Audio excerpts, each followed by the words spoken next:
Resources.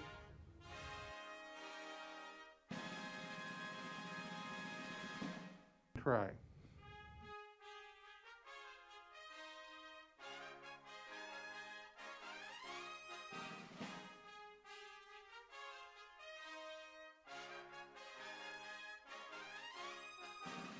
I have to switch pages first, though. Okay, I want to welcome our YouTube or television audience, any other guests, members, and our interpreter, Jamie. At one time, these meetings were being rebroadcast at 7 p.m. on channel, I believe, 22. From what I hear from my friends out in the community, that's not happening. So you're probably hearing me talk on a YouTube video, and that's something we're going to be looking at this coming January in our planning meeting. The video is at the Disability Commission website at www.cityofomaha.org. Click on the mayor's office and then click on the Disabilities Commission. That's just in case we actually do get broadcast. In terms of the MCCD mission and purpose, the Mayor's Commission for Citizens with Disabilities works to serve to promote the quality of life, community accessibility, and equity in all aspects related to the city, on behalf of and in cooperation with citizens of Omaha who experience disability. To this end, we advise the mayor, the city council, city department heads, and other city personnel on issues of access, representation, employment, housing, quality of life, as it affects citizens with disabilities and their families. We work to serve as a resource for Omaha citizens with disabilities and their families to express concerns and try and identify resolutions regarding issues affecting them. We work to publicize the role of the Mayor's Commission and the resources available to assist citizens with disabilities, employers, housing representatives, business owners, engineers and architects, and others who have a role in bettering the life of Omaha citizens with disabilities and citizens in general. We work to promote awareness of the general public on the capabilities, needs, and desires of persons with disabilities. We publicly recognize the efforts of employers, businesses, schools, organizations, and others who have demonstrated outstanding support of our disabled citizens. We work to advocate for accessibility and implement plans and projects to improve services in general, along with accessibility for persons with disabilities in the city. And we review and implement plans and projects for as part of our advocacy for citizens with disabilities. I want to notify you that for the first time since last year, well into last year, we have a quorum. I thought a chair might go up. We made a couple of movements. There were a couple of motions that we acted on during the pre-meeting. One was to accept the notes of our past meetings, which were kept faithfully by Jennifer Pollock as official minutes of the commission. We also approved the agenda. We had a discussion too regarding a couple things. We've been asked to provide representation to some other boards and committees within the city that have similar missions to the Mayor's Commission for Citizens with Disabilities. And so we're drawing straws, I think, in terms of, I'm kidding. We identified folks to represent and attend meetings on behalf of the commission. So my thanks to all of you who stepped up and are taking a role in that. We have talked about doing an annual report versus trying to go back. The goal the next year is to have quarterly reports to the mayor. But given this year has kind of gotten past us and it's been a bit of a different year, we're going to try and do an annual report to the mayor using Jennifer's exceptionally well taken notes that are now exceptionally well taken minutes. And my apologies, my son just got off work. I would tell you to have a paper and pen handy to take notes because we'll try and have a few announcements at the end. I want to take a second and have the members who are present, it's been so long since I've said that, to introduce themselves and their area of interest and representation on the commission. And I'll start. I'm Mark Smith. I'm an assistant professor at the University of Nebraska Medical Center's Disability Institute, which is the Monroe Meyer Institute. And I'm here as not only a professional but a family member. I have a son who has an intellectual and developmental disability, and I am here to represent services, supports individuals and families related to individuals with intellectual and developmental disabilities. Sorry, go ahead, Megan. Megan Walls with Assistology. I'm also the vice chair for the Mayor's Commission. I do work with businesses and individuals to create opportunities for inclusion and remove barriers for participation across all ages and disability groups. So I'm here to represent interests and needs of the general disability community. And I'm Nancy Flurl, and I'm with the Nebraska Commission for the Blind and Visually Impaired. I'm the Omaha District Supervisor, and we serve individuals that are visually impaired, blind, and deafblind.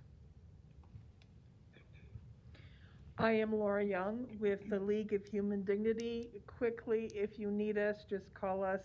Our building will be closed for a while due to a couple unforeseen circumstances here in Omaha. I'm Reverend Dr. Lisa Renee Sherman. I am the pastor at Faith Christian Church. I also serve on the State of Nebraska Emergency Management Advisory Council and also the State of Nebraska Critical Incident Stress Management Rapid Response Team. Good morning. Hi, I'm Stephanie Scavdal, and I'm with Outlook Nebraska. We provide employment opportunities and enrichment opportunities for those who are blind and visually impaired. Thank you all. Before we get started, I did want to mention the fact that we had a part of our discussion was related to trying to get back to in-person meetings as we've been urged to do. And we have a couple of members that appear like they will be resigning. But we also have some applicants. Who do I have in contact if the person's interested in applying? If you're interested in applying, contact Catherine Baker Coleman with the city. At the end, if I can, I'll try and get her email address up. We are looking for members. One of the things to remind the public at large is that we are required to have at least half of our membership be persons with disabilities. We're also trying to be as representative as we can in terms of diversity as it relates to culture, ethnicity, and background. We want the faces at the table to represent the faces of those who live in our community. So just a very quick update. And with that, I want to introduce Christy Burst, who's here representing the Epilepsy Foundation. She's the Executive Director of Community Engagement and a longtime friend and acquaintance of myself and several members of the Commission. I believe this is Epilepsy Month or Day? Well, I'll let you speak to that. But Christy is here to present on her work with the Epilepsy Foundation. Thanks for being here, Christy. Thank you, Mark. Pleasure to be here today. And yes, this month, November, is Epilepsy Awareness Month. So thank you for the invitation to attend and to share a little bit about the work that we're doing and the people living with epilepsy here in Nebraska specifically. Like Mark said, my name's Christy Burst. I'm the Executive Director of the Epilepsy Foundation. and I support the chapters here in Nebraska as well as the Dakotas, providing services, education, support, and advocacy for those individuals. And try to operate dual screens because my notes are on one and your screen is on another, so pardon my technology here for a moment. Okay, so the Epilepsy Foundation is here to help. While the foundation has been in existence since 1976, our local chapter only opened about 3 years ago. So we're here to provide a foundation of support for the people that have been living with epilepsy in the state for services. Our mission is to lead the fight to overcome the challenges of living with epilepsy and to accelerate therapies, stop seizures, find cures, and save lives. We're a volunteer-led, staff-supported organization leading the fight to end epilepsy together.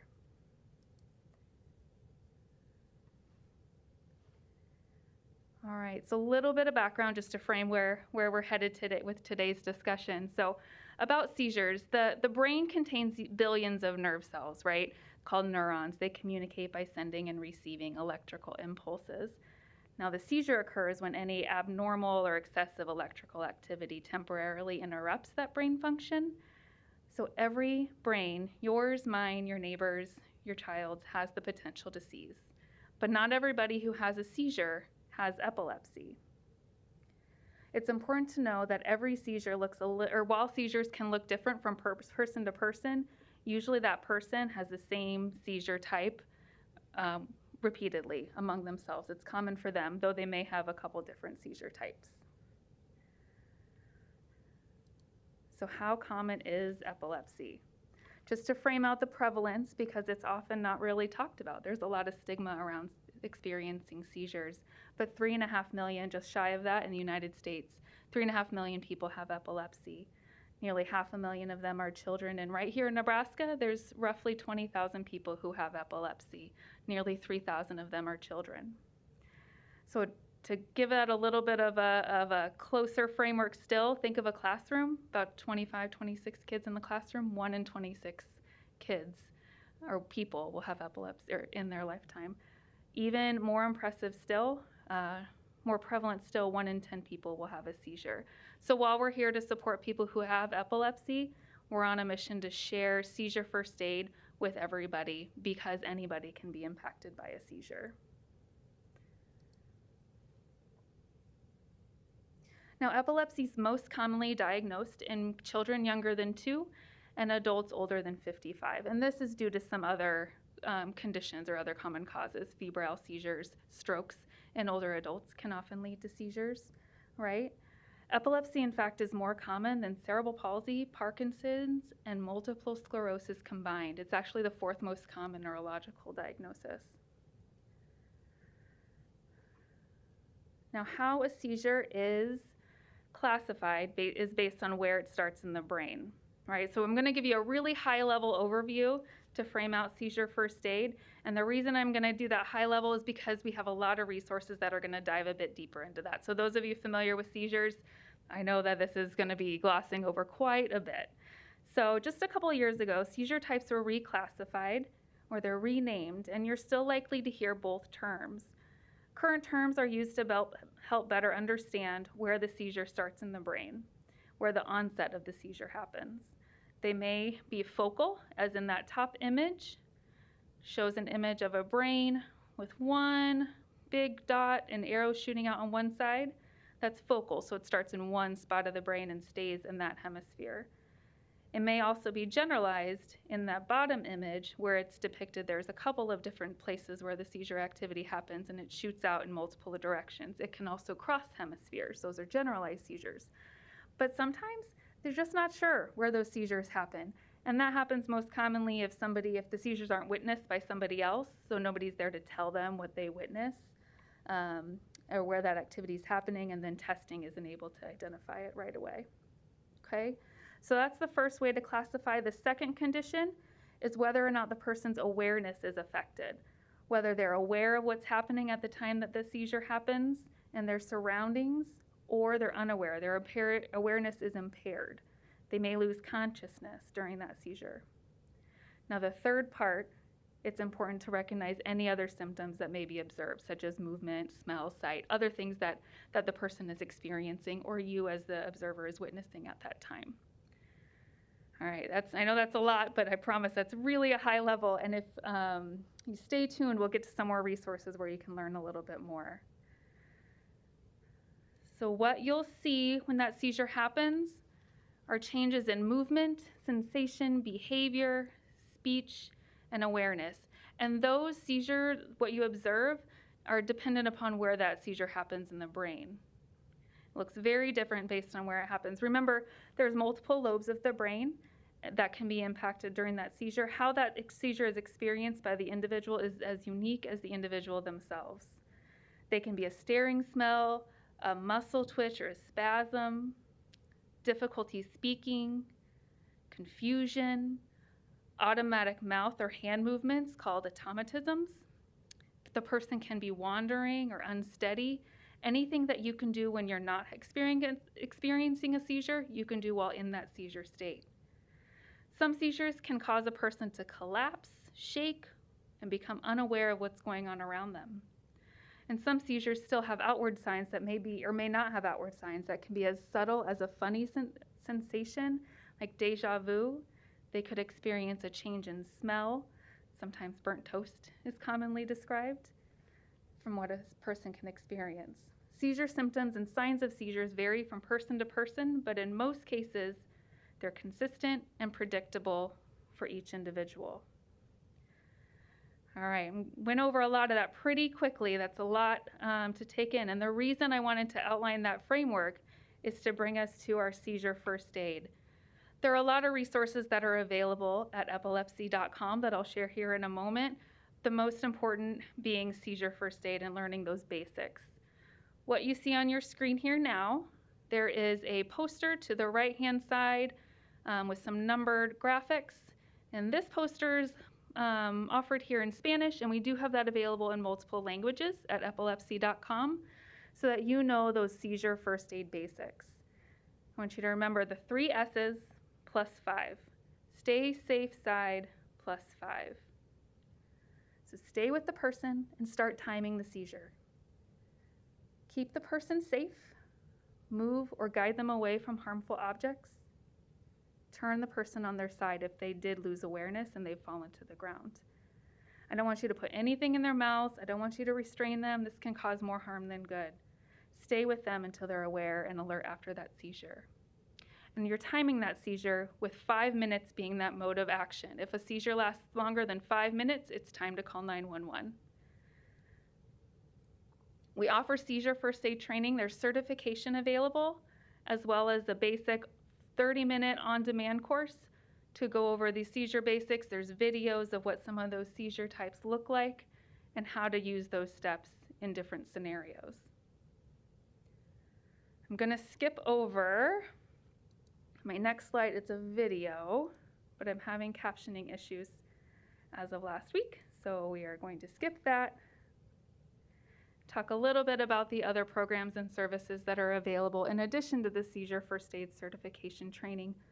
We have a 24/7 helpline that's available for anything that might be needed for individuals at 1-800-332-1000. Services and supports are available in a multitude of languages. Please reach out. We support the community through a lot of advocacy work, recently working to help support the passage of Seizure Safe Schools legislation for Nebraska. So beginning the 22-23 school year, all of your school personnel will be trained in recognizing and responding to seizures. We offer other training programs for youth and teens and adults alike. In addition to the seizure training for school personnel and the seizure first aid, we have support groups that are available still online mostly. So My Seizure Diary is a way to track your seizures. Epilepsy.com has a toolbox full of resources that are available to help you find what you need. All right, I mentioned the seizure first aid training, right? So where I want you to go, listed here on the screen, is learn.epilepsy.com. The image posted here is of the course catalog. If you click on that link at learn.epilepsy.com, follow the course catalog, You'll see an updated catalog of courses available, ranging from things like the 30-minute Seizure First Aid Ready course to the instructor-led seizure recognition and first aid certification. This is about an hour and 25, hour and a half if you take the full training. Results in a certification that's good for 2 years, just like traditional first aid. It includes videos so you can see what those seizures look like, because it's never easy. Even if you've seen a seizure 100 times, never gets any easier. But if you know what you're looking for, including some of the less common or less stereotyped and media-ready seizure types, it's important to recognize what those look like and how to respond. A new one here, it doesn't look like I have the full image up here. We've got a course specific to employment for people with seizures and with epilepsy. There's a lot of issues around returning to and maintaining employment for people who experience seizures, and that's a great course that was newly added, as well as courses on rescue medication, and those specific to school nurses and school personnel. Now, why is all this important? With permission, I'd like to share the story of Aaron Hurt. So we're sharing these resources and elevating the conversation around seizure first aid because it truly can help save a life. On your screen, you see the picture of Aaron Hurt. Aaron lost her life in April of 2019 following a seizure. She experienced what's called sudden unexplained death in epilepsy. This isn't common, but it isn't uncommon either. Aaron's mom has continued to serve on our board and elevate the story around SUDEP and epilepsy in order to provide resources and training and education and support for those who experience epilepsy and seizures. We want to continue to share Aaron's story and those like hers in order to support our community as well. Knowing how to recognize those seizure signs and symptoms and how to respond safely and timely truly can help save a life. For questions, comments, resources, we're always available, not only through that 24/7 helpline, but also locally at 402-715-9336 and by email at nebraska@efa.org. Tons of resources available. Please reach out so we can help you find what you're looking for. Thank you for the time today. Thank you for the invitation to share a little bit about epilepsy during this Epilepsy Awareness Month.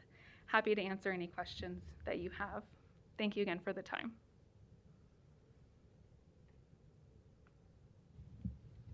Questions for Christy? Yeah, thank you, Christy. Can you elaborate a little bit on like the school training programs and what that might look like, or how to best proceed to get schools connected and moving with that? Yes, let me head back to, so at learn.epilepsy.com, one of the training portals, it's called Seizure Training for School Personnel. It's available for free and on demand, and they can take it anytime. You'll sign up, create an account at learn.epilepsy.com, and the training is available there.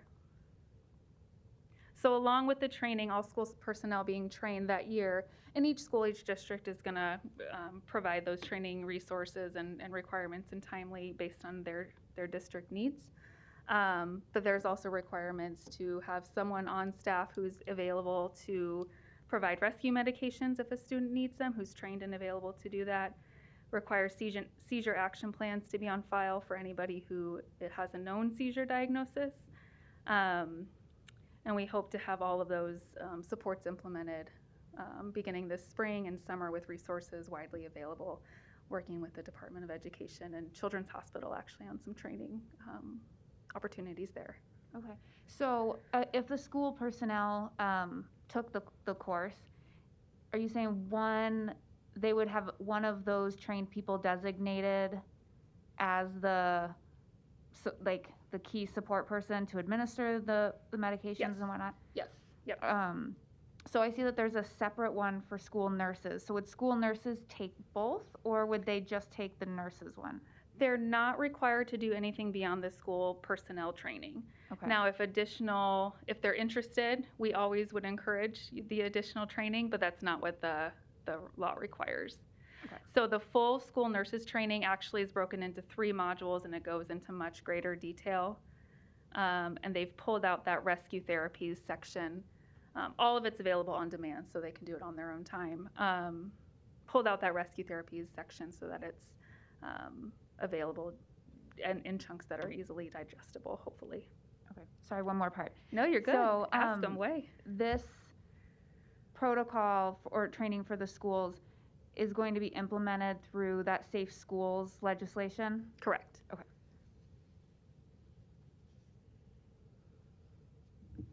Knowing that this is a lifespan disorder, you see it as you commented earlier, Christy.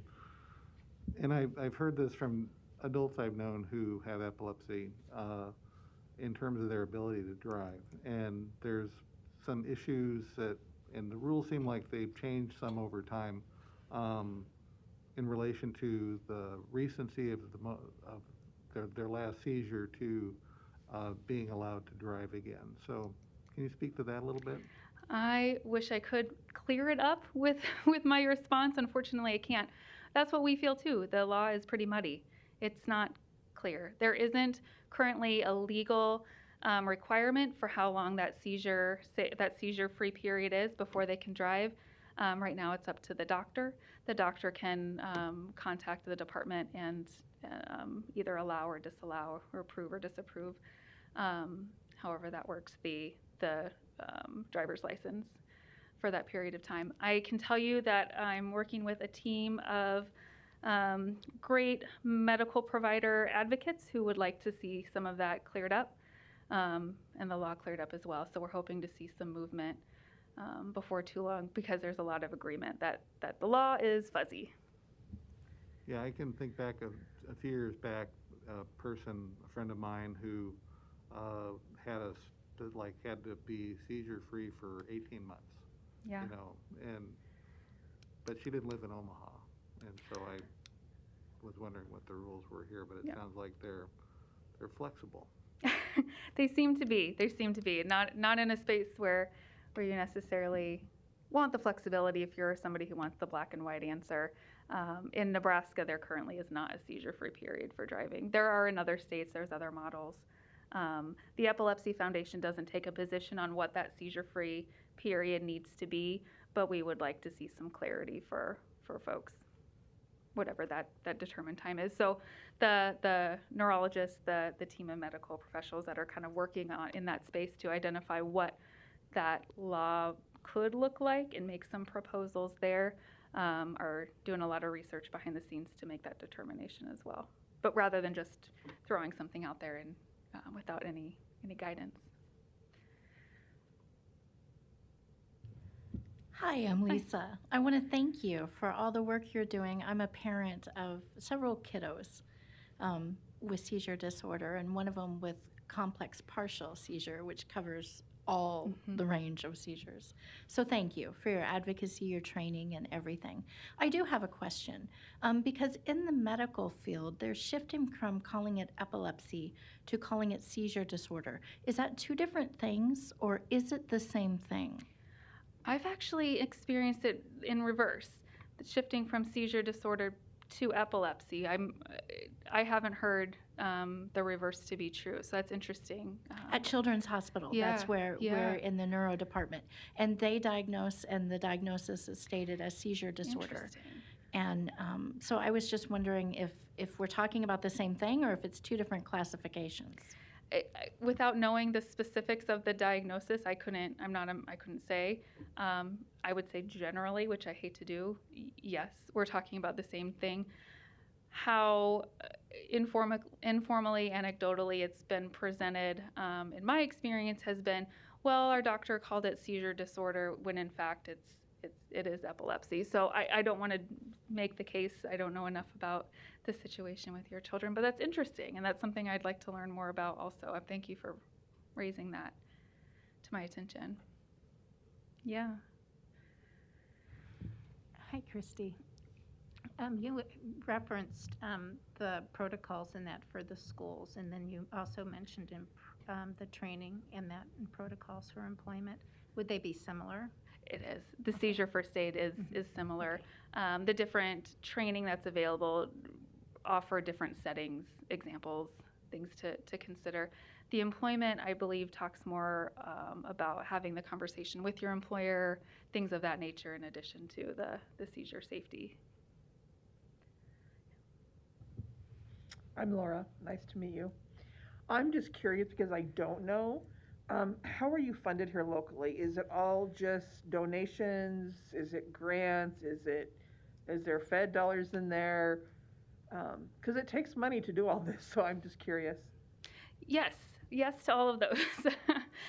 Generous donations, sponsorships, grants, and the like. We are actually a chapter of the National Epilepsy Foundation, so a lot of our funding and support has come through the CDC for a lot of these educational programs, things of that nature. So yes, yes to all funding sources to make it happen.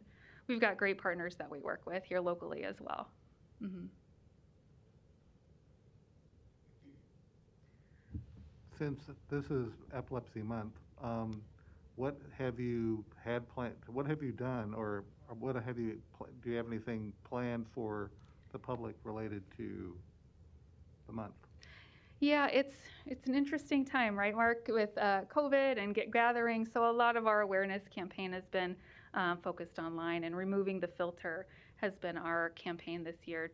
Removing the filter of what it is to experience epilepsy, to talk about your experience, to share your stories, and through that sharing of stories, we're able to come together through that shared experience. So it's been we're really eager to get back together in person. I'll tell you that. We are planning our walk to end epilepsy in the springtime when we can be outside.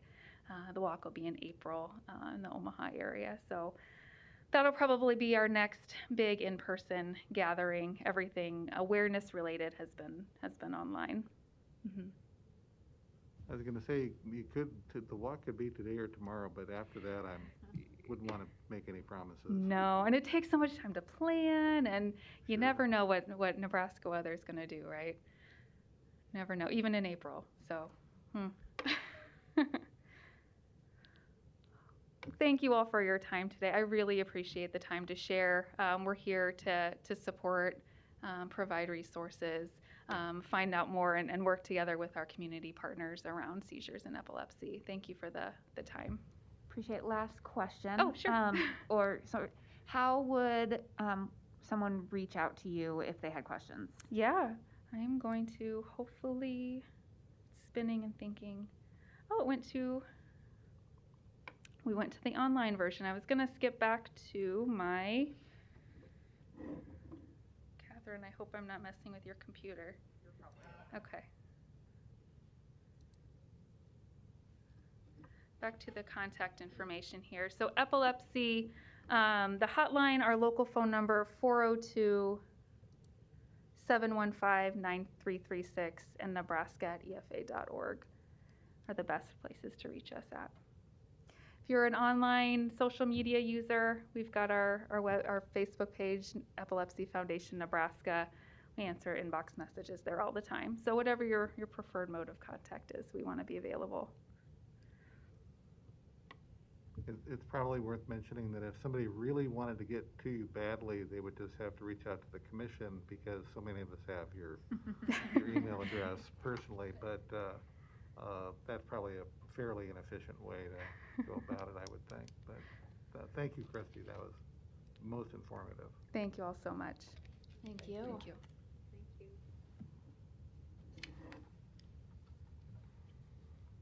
Okay. A couple of updates. It's appearing like as we typically do, we're not going to be meeting next month.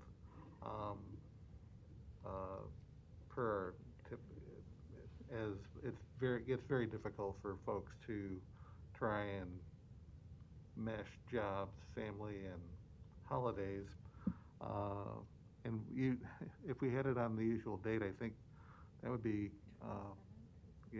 it's just tough.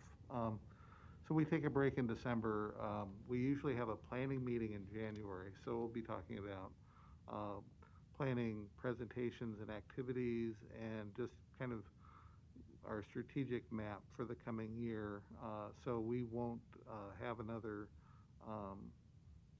presentation until February.